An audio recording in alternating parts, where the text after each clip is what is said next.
Hello everyone, welcome back to my channel Red Rock English Academy.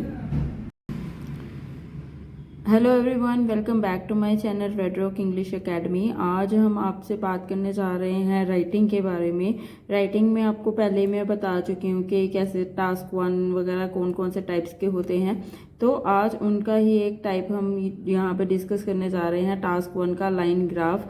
आपको यहाँ पे name से ही ये चीज़ क्लियर हो गई होगी। लाइन ग्राफ मीन्स जब डाटा आपको लाइंस में दिया जाता है, ठीक है।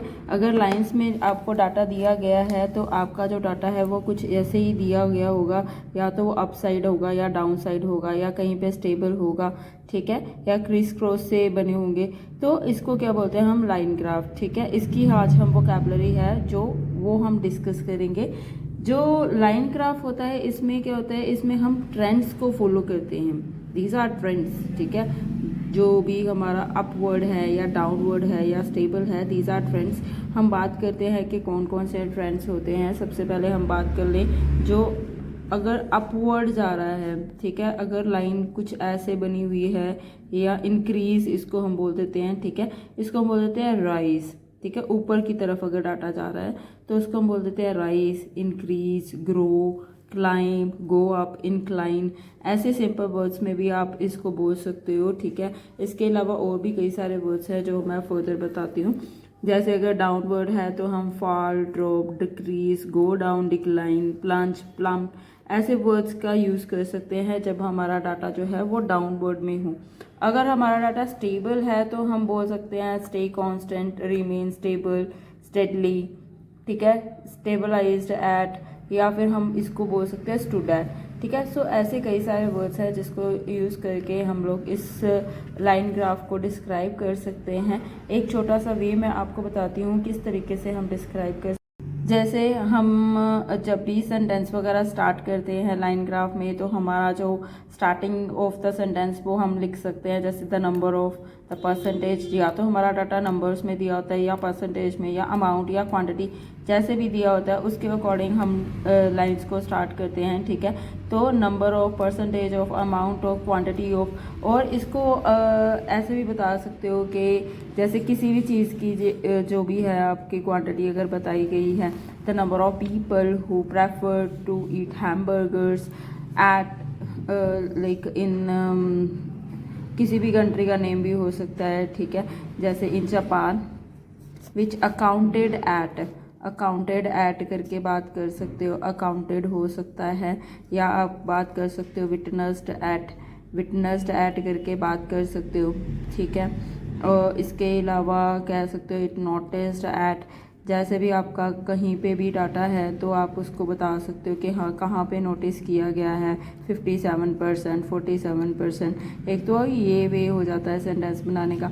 एक वे होता है कि हमारा डाटा जो है वो इंक्रीज या डिक्रीज वे से है, तो आप बता सकते हो कि इट इंक्रीज्ड, किस वे से इंक्रीज हुआ, इट इंक्रीज्ड शार्पली, ठीक है।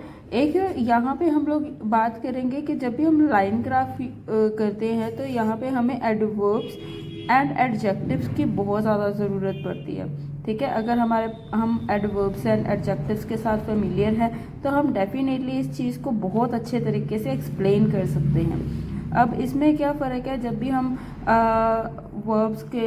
वर्ब को यूज़ करते हैं, ठीक है, तो अगर हम वर्ब को यूज़ कर रहे हैं तो उसके साथ हमें एडवर्ब लगाना पड़ता है, ठीक है। अगर हम एडजेक्टिव यूज़ कर रहे हैं तो उसके साथ हमारा नाउन लगता है। तो इस वे से ही हमें, अगर ये फॉर्मेट क्लियर है कि किस वे से हम इस चीज़ को यूज़ कर सकते हैं, डेफिनेटली आप बहुत अच्छा कर सकते हो। अगर छोटा सा मैं आपको यहाँ पे बताती हूँ कि जैसे अगर वर्ब हो तो उसके साथ एडवर्ब वगैरह यूज़ करता है, अगर एडजेक्टिव हो तो उसके साथ नाउन होता है। अब कब कैसे पता चलेगा कि वर्ब कब है और एडवर्ब कैसे लगाते हैं, एडजेक्टिव कैसे और नाउन कैसे लगाएंगे, तो इसको हम फर्दर एक बार डिस्कस कर लेते हैं। जैसे हम लगते हैं इंक्रीज्ड स्लोली, जो एल वाई के साथ वर्ड्स ख़त्म होते हैं, जैसे स्लोली हो गया, शार्पली हो गया, ऐसे वर्ड्स जो है जो एल वाई के साथ ख़त्म होते हैं ये एडवर्ब्स होते हैं डियर, ठीक है। जो ईडी के साथ ख़त्म हो रहा है दैट मीन्स ऑब्वियसली ये हमारी वर्ब्स हैं। जो वर्ब्स हैं वही हमारे चेंज होते हैं, पास्ट में, प्रेजेंट में, फ्यूचर में। वेयर एज अगर हम इसकी बात करें जैसे स्लाइट इंक्रीज हो गया, ठीक है, या सडन इंक्रीज हो गया, तो ये क्या है, ये हमारा एडवर्ब नहीं है, ये हमारा एडजेक्टिव है, ठीक है, ये वर्ब नहीं है, ये हमारा क्या हो गया, adjective, where as this one is noun. Fine. So इस चीज़ के साथ थोड़ी सी क्लैरिटी रखना कि ये जो है, इस अगर हम स्लाइटली इंक्रीज लिखेंगे तो डेफिनेटली वो हमारा जो फॉर्मेट है वो गलत हो जाएगा, क्योंकि जब भी हम लोग LY के साथ सेंटेंस यूज़ करते हैं, जो भी वर्ड्स हमारे होते हैं, एडजेक्टिव, एडवर्ब्स वगैरह जो भी होते हैं, वो हमारे वर्ब के बाद होते हैं। तो हम ऐसे लिख सकते हैं, इंक्रीज्ड स्लोली, इंक्रीज्ड सडनली, ठीक है, सडनली के साथ भी सेंटेंस बना सकते हो, it increased suddenly, it increase slightly, it increase slowly.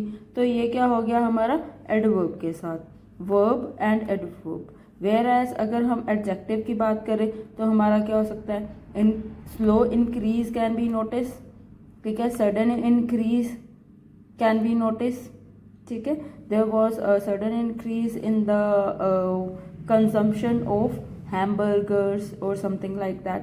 Fine. अगर हम इसकी बात करें तो ये चीज़ इस तरीके से यूज़ की जा सकती है। कुछ मैं आपको एडवर्ब्स बता देती हूँ जो कॉमनली यूज़ होती हैं। अगर हम इंक्रीज़ के साथ यूज़ करें, जैसे ग्रो है, रोज है, डिक्लाइन, जो भी हमारा इंक्रीज़ वाला है, इंक्रीज़ हो गया, ठीक है। इसके अलावा हमने अभी पढ़े हैं जो भी कह सकते हो, क्लाइंब हो गया, इनक्लाइन हो गया, राइज हो गया। तो इनके साथ अगर हम एडवर्ब्स जो भी यूज़ करेंगे तो हम यूज़ कर सकते हैं moderately, slightly, slowly, gradually, steadily. अगर डिक्लाइन की बात करें तो डिक्लाइन के साथ डिक्लाइन, ड्रॉप, डिक्रीज, रिड्यूस, इसके साथ भी हम लोग ऐसे वर्ड्स यूज़ कर सकते हैं। अगर हमारा इंक्रीज और डिक्रीज जो है वो स्लो हो रहा है, इस तरीके से तिरछी लाइन में थोड़ा सा टेढ़ा, अगर एकदम से शार्प हो रहा है बहुत ज़्यादा तेज़ से, तो हम बोलेंगे dramatically, sharply, quickly, rapidly, significantly, ठीक है। तो इस तरीके से हम इस चीज़ को बोल सकते हैं। अगर एकदम से इंक्रीज हो रहा है तो हम बोलेंगे जम्प्ड, ठीक है, jumped dramatically, shoot up sharply, in quickly, ठीक है, shoot up quickly, rocketed significantly. अगर क्रैश हो रहा है, हमारा डाउनवर्ड फॉल हो रहा है एकदम से, जैसे ये इंक्रीज हो गया, तो वैसे अगर डिक्रीज हो तो हम क्या बोल सकते हैं, क्रैश्ड, स्लम्ड, प्लंज्ड, प्लम्ड, ठीक है। ऐसे वर्ड्स का हम लोग यूज़ करेंगे और लाइन ग्राफ को एक अच्छे वे से हम डिस्क्राइब कर सकते हैं, ठीक है। Thank you so much for watching my video.